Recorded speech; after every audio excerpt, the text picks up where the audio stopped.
Assalamu alaikum and good evening. You are watching Hamsab TV and I am Munib Hamid with the news. PM Abbasi wants timely completion of CPEC projects for Gwadar. Prime Minister Shahid Khaqan Abbasi has directed the authorities concerned to complete all development projects initiated under the China-Pakistan Economic Corridor for Gwadar in time to ensure that a fully functional Gwadar port emerges as a major trade hub on the world map. Speaking after performing the groundbreaking of the ₹17 billion East Bay Expressway in Gwadar on Wednesday, he said the completion of these development projects would change the small fishing town into a global shipping port very soon. The Prime Minister said there was no opposition to the CPEC and parties were on one page for completion of this mega project. He said that as far as difference of opinion was concerned, it was part of democracy. Army to abide by government decision on sit-in, ISPR. Weighing in for the first time on the sit-in that has all but paralyzed the twin cities of Rawalpindi and Islamabad for over 2 weeks, the military spokesperson said it would abide by government's decision on the matter. In remarks released to the media on Wednesday night, Inter-Services Public Relations Chief Major General Asif Ghafoor said that while it would be preferable to address the situation through peaceful means, the military would abide by whatever decision the government took, saying that the civil and military leadership were on the same page when it came to the country's security. He said that army was duty-bound to carry out the government's instructions. Country's decision will be taken on streets if situation not resolved, said Supreme Court.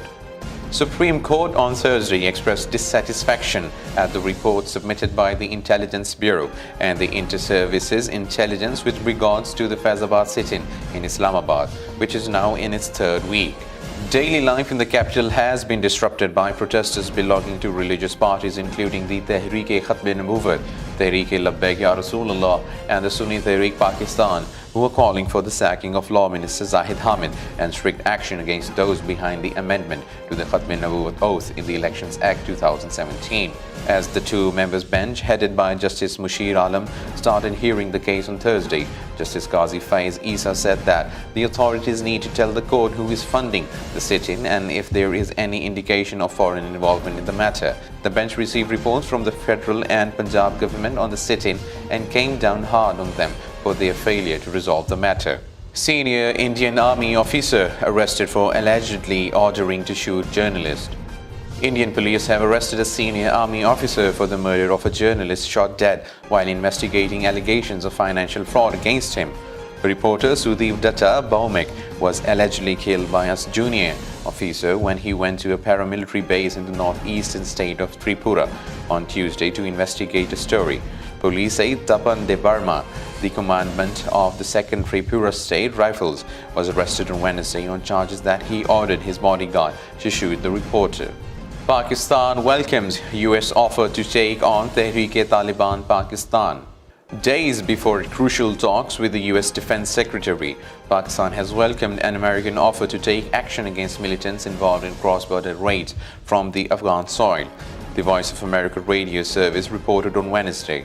The official US news outlet also reported that Pakistan believed the US offer augurs well for regional counter-terrorism cooperation. US Defense Secretary James Mattis is expected in Islamabad on December 3rd for talk aimed at enlisting Pakistan's support for implementing the new US strategy for Afghanistan. The strategy seeks to force the Taliban to join the Afghan peace process by defeating them in the battlefield. Pakistan welcomes the US plan for persuading Taliban to seek reconciliation with the Afghan government, but says that there is no military solution to this dispute. Russia, Iran, Turkey to work for political settlement in Syria. The leaders of Russia, Turkey and Iran met on Wednesday to discuss ways to advance a political settlement in Syria as the militant Islamic State group is nearing its defeat, while desperate Syrian opposition groups met in Saudi Arabia in a bid to form a united front for Syrian peace talks in Geneva. Militants in Syria have received a decisive blow and there is a real chance to put an end to the civil war that has raged for many years, Russian President Vladimir Putin said at the start of talks with Turkish and Iranian counterparts in the Russian Black Sea resort of Sochi. Putin noted that political settlement will require concessions from all sides, including Syrian President Bashar al-Assad's government. Speaking after the three-way talks, Putin said that the Syrian leader pledged to conduct constitutional reforms and hold new elections under UN supervision. Zimbabwe's incoming leader Emmerson Mnangagwa returns home amid jubilation. Zimbabwe's incoming leader Emmerson Mnangagwa made a triumphant return on Wednesday, telling cheering supporters that the country is witnessing a new, unfolding democracy. "I appeal to all genuine people of Zimbabwe to come together," said Mnangagwa. "We are all Zimbabweans.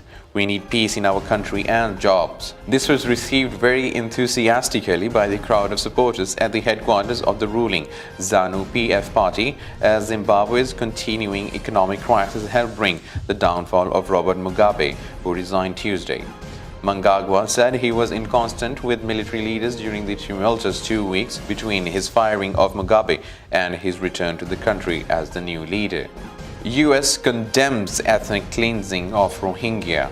The United States on Wednesday toughened its stance on Myanmar, accusing the country's security forces of perpetrating horrendous atrocities against the Rohingya that amount to ethnic cleansing of the Muslim minority.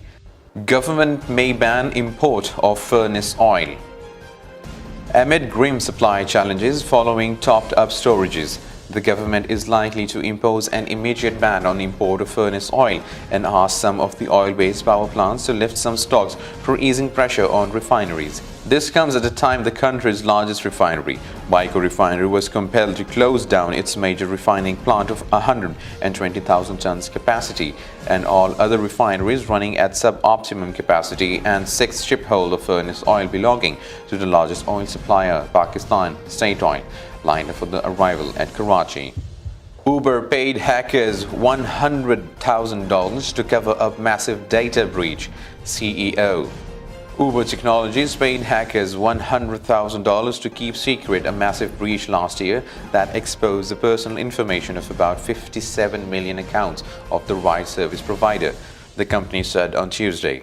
Discovery of the U.S. company's cover-up of the incident resulted in the firing of 2 employees responsible for its response to the hack, said Dara Khosrow Shahi, who replaced co-founder Travis Kalanick as chief executive in August. Sports.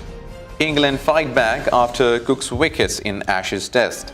England fought back after losing the early wicket of Alastair Cook on the opening morning of the first Ashes Test against Australia in Brisbane on Thursday.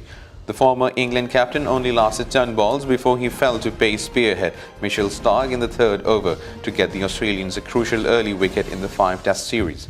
But in form, opener Mark Stoneman and James Vince steadied the tourists to take them to 59 for 1 at lunch after winning the toss at the Gabba. Weather. Mainly cold and dry weather is expected in most parts of the country.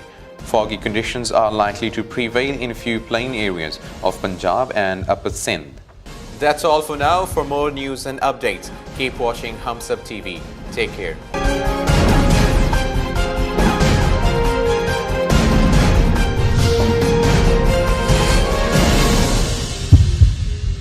Please subscribe to Hums Up TV and hit the notification icon on the screen to get the latest updates of our channel. Thank you for watching Hums Up TV.